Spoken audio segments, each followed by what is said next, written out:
You ask Tiger to solve. This deals with linear equations with one unknown. The final result is z equals 2. Let's solve it step by step. Group all constants on the right side of the equation. Add 10 to both sides. Simplify the arithmetic.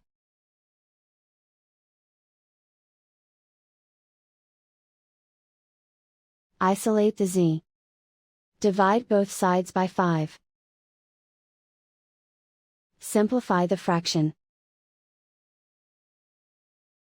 Find the greatest common factor of the numerator and denominator. Factor out and cancel the greatest common factor.